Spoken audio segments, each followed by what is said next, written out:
Sup guys, Phoenix here with yet another Hanomag vehicle as in half-track. I have already talked about this Sd.Kfz 251 on the anti-tank variant from rank 1, so I will skip the talk and we'll talk only about the variant itself. So, as you can tell by the number after the slash, this was a very versatile vehicle and had all kinds of variants. Of them, two were dedicated to the anti-air role. The other one isn't present in the game. It was armed with a 20mm cannon, and this one has triple 15mm cannon. Because of the triple guns arrangement, it was called drilling, which means triplets in German. This vehicle, which was produced in quite the numbers because there were, I think, 242 built or something like that, was made in early 1945 and was fighting on the Eastern Front, part of one division. One interesting thing about it is that this is in a way a land-air-sea hybrid, because we have a land vehicle, the half-track, equipped with a naval turret, this mount, and this turret has 3 aircraft cannons. Yeah, those 15 was Mauser, I think. Well, it doesn't matter. Those 3 cannons were, or heavy machine guns, were used on planes by Luftwaffe initially. When Luftwaffe... oh, come on. Some guy already there. Oh, there you are, you little faggot. I'll try to spam him.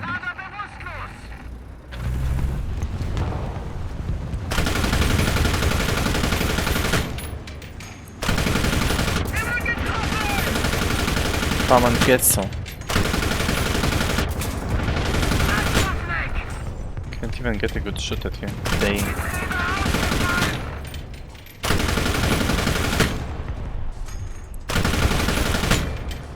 Gotcha. So what was I talking about? Yes, we have 3 aircraft cannons on this one. Luftwaffe upgraded to 20mm cannons on its planes. They had a lot of this in stock. So that's pretty much it regarding history. Let's talk about the vehicle itself. I'll start from the armament. We have only those 3 cannons. They are marked separately. Don't be confused by this. Gaijin seems to have made its own decision, so to say, but in real life this cannon had 400 rounds in belts, and those two had 200 rounds in belts each. So instead of 1000 rounds or a weird 500 per... okay, never mind. So instead of 1000 rounds, this should be actually something like... oh, would you look at this? This should be something like... let me add... 900. I suppose Gaijin didn't want uneven numbers across the cannons, which makes sense. Ooh, there's some guy there. But I don't think I can do any damage to him. Well, let's see anyway. Oh, I see that. Looks like he's dead. Yeah, so we have 3 belts here. One is focused on high explosive, one is focused on armor piercing incendiary, and one is mixed 50-50. Personally, I prefer the mixed one. I think it's quite enough against planes. Although, to be frank, the farther the plane is from you, the more difficult it is to kill it. Oh, there's one.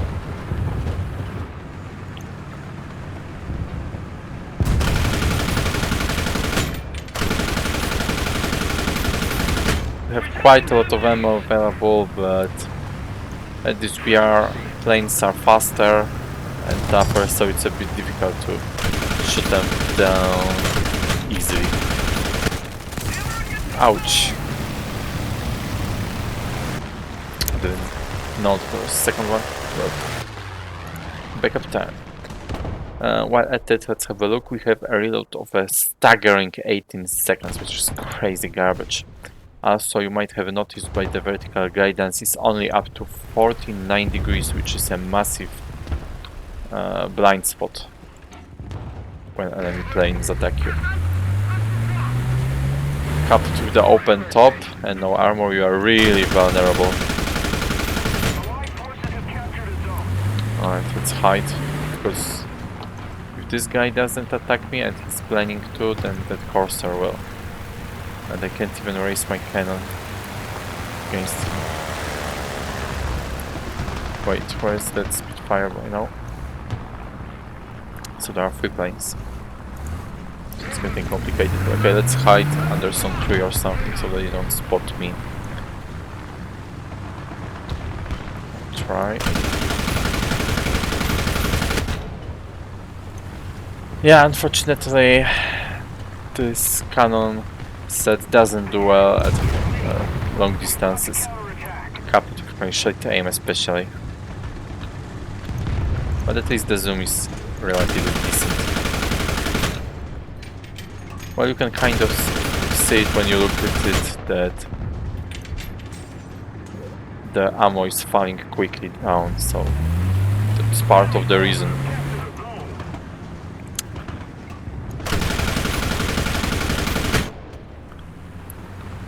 Let me see.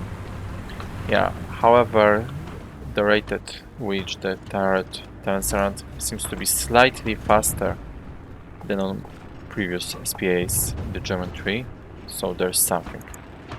Alright, looks like a Corsair or something. Let's wait for him to get close there, and I'll try. Oh, I missed.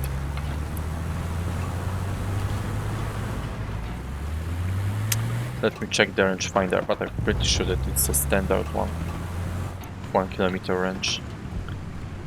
Whoa, not even a kilometer, what garbage. Well, I suppose it makes sense given the hodgepodge nature of this vehicle. It's the second one going to... Yeah, he's trying to... Gotcha. Gotcha. I knew that the second one would strike straight. Alright. That's pretty much it regarding armament. While it can be effective against planes, I'm afraid that it isn't too effective against ground targets at this BR, not anymore. With the 33, 34 and that's why that I would hit my guy. Come on, turn this shit around. German Thomas.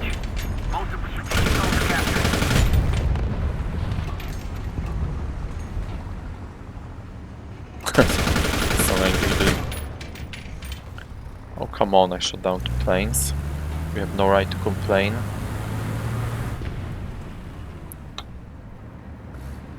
There's a second plane there. Alright, since I have the cover of this small cliff here, I can focus on this guy. Let's wait for him to get closer though. Yeah, so like I was saying, against ground targets, it's already painful with this types of, with this ammunition. Gotcha. It's all. Oh, is there another guy? Yep, there is one. Against tanks, it's already painful. Recently, I fought in another battle where I shot a Sherman in the S and from the side, from like 200-300 meters away, and I couldn't even penetrate his side, and the damage from behind was very minimal. Disappointing, to say the least. The guy still fires. Okay, he's dead.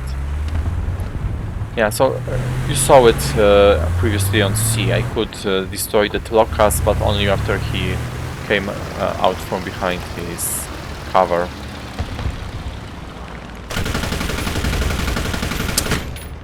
You can see him. Yeah, so Different from other SPAs, I do not recommend using this one against enemy ground targets. I mean, some soft targets like tracks and shit can still become your meal, but otherwise you'll go hungry. Alright, let's see if I can help out this guy. Then I was afraid I would kill that teammate, but he ended up dying on his own anyway. And I'm running out of the vertical guidance. Blind spot time. Alright, come on. Let's try.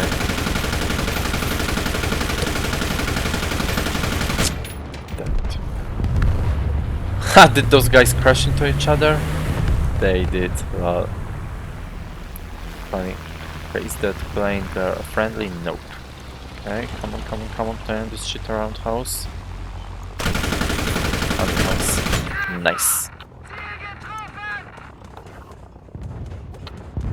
Alright, but as you see, I'm overall doing well against planes as long as they don't attack me and are close. Alright, so armor, like I said, well, there's no real armor on this shit. Even a heavy machine gun will easily leave you full of holes like Swiss cheese, so again, don't fight against ground targets unless you can't help it. The speed on this thing is so-so. Well, the reverse is kind of decent for a tracked, well, technically half-tracked German vehicle. But the speed forward, well, it says 52 kilometers per hour. Right, not many enemies are left, so I can start approaching. So the speed is kind of, well, let's just say average. It's not good, it's not bad. However, given the nature of the half-track, it turns well. Maybe not so much in place, but it does otherwise. Come on, go, go, go. Stupid automatic gear, whatever, put stack. Anyway, so let me also have a look at the X-ray. So as you can see, we have 4 crew members here. Those big boxes in the back are ammo. Well, it doesn't really matter because it's easy to decimate this shit with machine gun. So it's one big weak point anyway. As for additional features, I don't have any, as you can see, but I won't swear that this vehicle is plated. I honestly have no idea. Forgot to check that, sorry.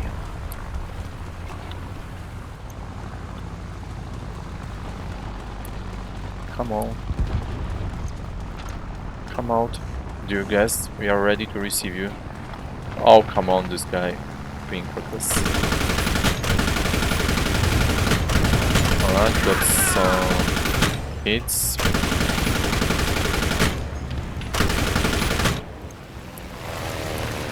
Another friendly.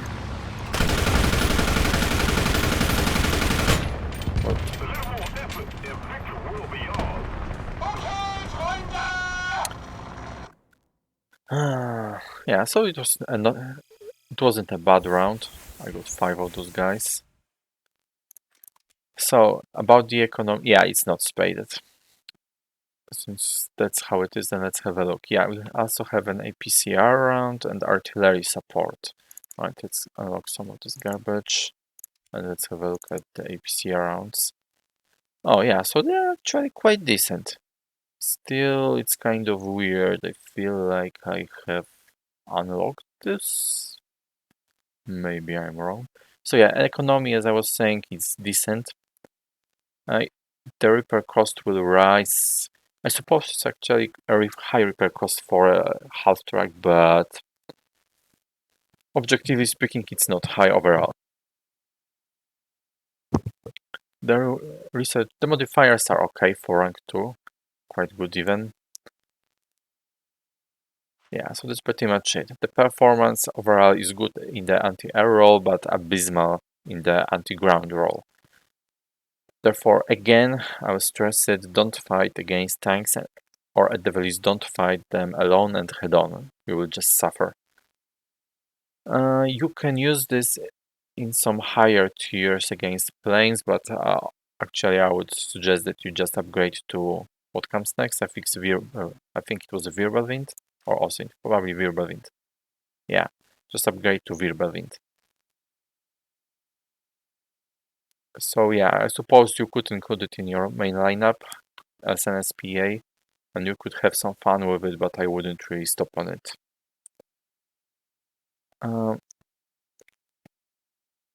For your worst enemies, that was like I was saying, anything that has an armor that you cannot penetrate with this shit, unless you unlock the APCR.